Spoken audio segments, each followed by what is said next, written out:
राजस्थान की अरावली पहाड़ियों के बीच बसा एक खूबसूरत किला भानगढ़। लेकिन इस किले में छिपे थे कुछ ऐसे भयानक रहस्य जिन्होंने उस सदी में निवास करने वाले साहसी लोगों के दिल में भी एक खौफ पैदा कर रखा था। लेकिन करण और आदित्य को लगा कि ये सब सिर्फ लोगों को डराने के लिए बनाई गई कहानियां हैं, और शायद यही उनकी सबसे बड़ी गलती थी। भाई, आज की वीडियो वायरल होने वाली है, बस रात भर रुकना है। सुबह निकलेंगे और सबको बता देंगे कि भानगढ़ में कुछ नहीं होता। दोनों हंस रहे थे, लेकिन उन्हें बिल्कुल अंदाजा नहीं था कि सुबह तक उनकी सोच बदलने वाली थी।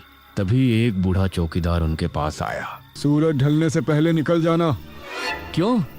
बूढ़े ने कुछ देर तक दोनों को देखा, फिर धीरे से बोला, कुछ चीजें ऐसी होती है जिन्हें देखने के बाद आदमी पहले जैसा नहीं रहता। ये सुनकर आदित्य हंस पड़ा। हम बस वीडियो शूट करने आए हैं, कोई भूत देखने नहीं। चौकीदार ने इस बार कोई जवाब नहीं दिया। वो बस पलट कर चला गया और जाते जाते एक बात बोल गया। अगर रात में पायल की आवाज सुनाई दे तो उसके पीछे मत जाना। करण और आदित्य ने एक दूसरे की तरफ देखा और फिर दोनों हंस पड़े। उस वक्त उन्हें नहीं पता था कि कुछ घंटों बाद वो इसी बात को याद करके कांपने वाले थे। शाम धीरे धीरे ढलने लगी। सभी लोग एक एक करके बाहर निकल गए।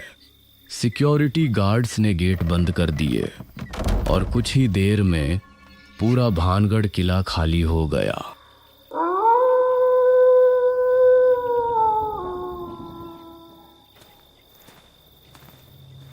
बस भाई, अब असली वीडियो शुरू। आदित्य कैमरा सेट कर रहा था। करण टॉर्च लेकर आसपास देख रहा था। पहले आधे घंटे तक सब नॉर्मल था। हवा चल रही थी, कहीं कहीं चमगादड़ उड़ रहे थे और दूर पहाड़ियों से कुत्तों के भौंकने की आवाज आ रही थी।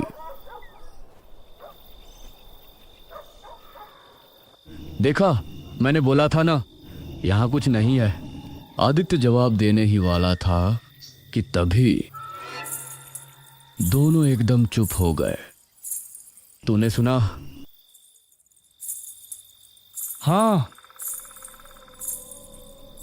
करण ने टॉर्च उस दिशा में मारी, लेकिन वहां कोई नहीं था।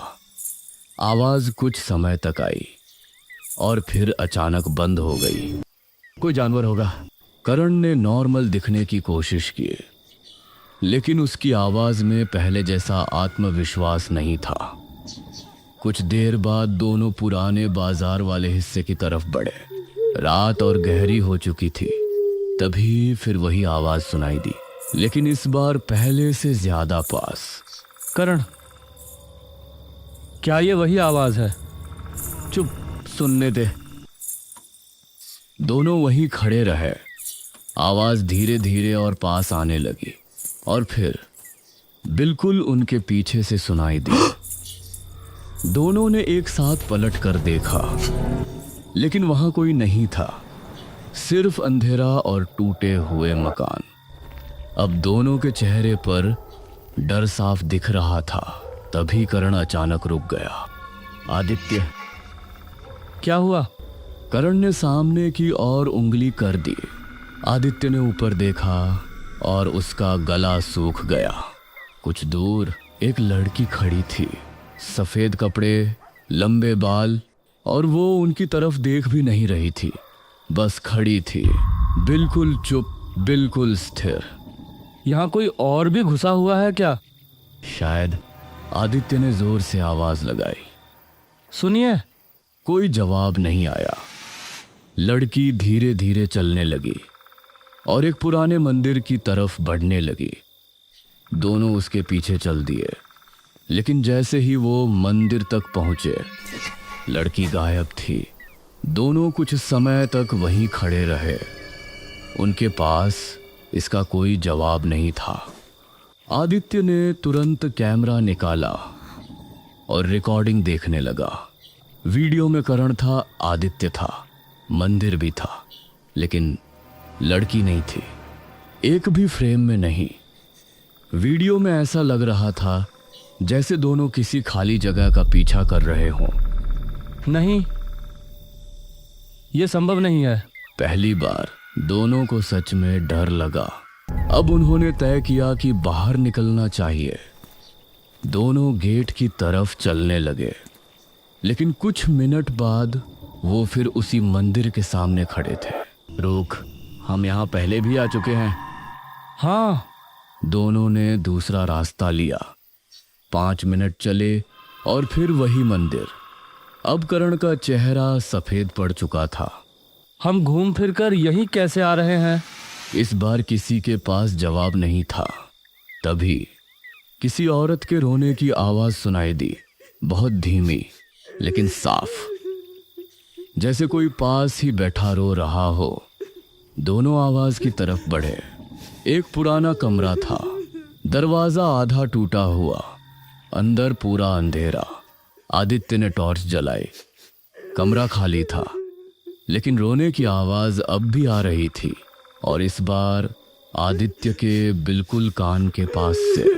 वो घबरा कर पीछे मुड़ा और एक सेकंड के लिए उसने एक चेहरा देखा, बिल्कुल सफेद, काली आंखें और एक अजीब सी मुस्कान। बस एक सेकंड, फिर सब गायब। अब दोनों भागने लगे, बिना पीछे देखे, बिना रुके। लेकिन भागते भागते वो अचानक रुक गए, क्योंकि उनके सामने 20-25 लोग खड़े थे, सब सफेद कपड़ों में, सबके सिर नीचे झुके हुए और सब बिल्कुल चुप। आदित्य, ये लोग कौन है? किसी ने जवाब नहीं दिया। फिर एक साथ सबने अपना सिर ऊपर उठाया और दोनों की चीख निकल गई। उन सबकी आंखें पूरी तरह लाल थी, जैसे उनमें पुतलियां ही न हो। दोनों जान बचाकर एक पुराने महल की तरफ भागे। सीढ़ियां चढ़ते हुए सीधा छत पर पहुंच गए। नीचे देखकर दोनों के पैरों तले जमीन खिसक गई।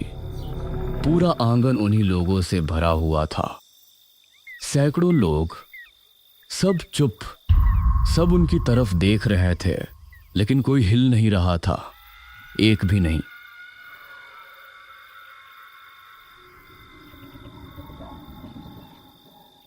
उस रात ना करण सोया, ना आदित्य। कभी पायल की आवाज आती, कभी किसी औरत की हंसी, कभी रोने की आवाज, कभी फुसफुसाहट। लेकिन दोनों ने नीचे उतरने की हिम्मत नहीं की। और फिर आखिरकार सुबह हो गई। पहली सूरज की किरण के साथ सारी आवाजें बंद हो गईं। नीचे पूरा किला खाली था, जैसे रात में कुछ हुआ ही न हो। गेट पर वही बूढ़ा चौकीदार खड़ा था।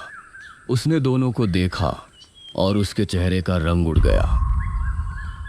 तुम दोनों रात भर अंदर थे? दोनों ने हाँ में सिर हिला दिया। बूढ़ा कुछ सेकंड चुप रहा, फिर धीरे से बोला, तुम दोनों बहुत किस्मत वाले हो जो अभी तक जिंदा हो। इसके बाद दोनों ने वहां एक मिनट भी रुकना ठीक नहीं समझा और सीधे घर के लिए निकल गए। घर लौटने के बाद दोनों ने सारी रिकॉर्डिंग चेक की। ज्यादातर वीडियोस बिल्कुल नॉर्मल थी, लेकिन आखिरी रिकॉर्डिंग देखकर दोनों का खून जम गया। वीडियो में करण और आदित्य छत पर बैठे हुए थे, लेकिन उनके बिल्कुल पीछे एक लंबी काली परछाई खड़ी थी, बिल्कुल स्थिर, पूरे वक्त, पूरे कई घंटों तक। और सबसे डरावनी बात, ना करण ने उसे देखा, ना आदित्य ने। और आज तक उन दोनों में से किसी ने भी वो वीडियो दोबारा चलाने की हिम्मत नहीं की। दोस्तों, हमारी अगली वीडियो का नाम होगा काली हवेली। और यकीन मानिए, आज तक दर्श हॉरर फाइल्स पर आई सभी वीडियो में से वो सबसे डरावनी वीडियो होने वाली है। तो अगर आपने अभी तक चैनल को सब्सक्राइब नहीं किया है तो अभी कर लीजिए, ताकि जैसे ही वो वीडियो अपलोड हो आप उसे सबसे पहले देख सकें। और अगर आप भी कभी भानगढ़ के किले में गए हैं तो कमेंट करके अपना अनुभव हमारे साथ ज़रूर शेयर करें। अगर आज की वीडियो आपको पसंद आई हो तो एक लाइक ज़रूर कर दीजिए। मिलते हैं आपसे अगली वीडियो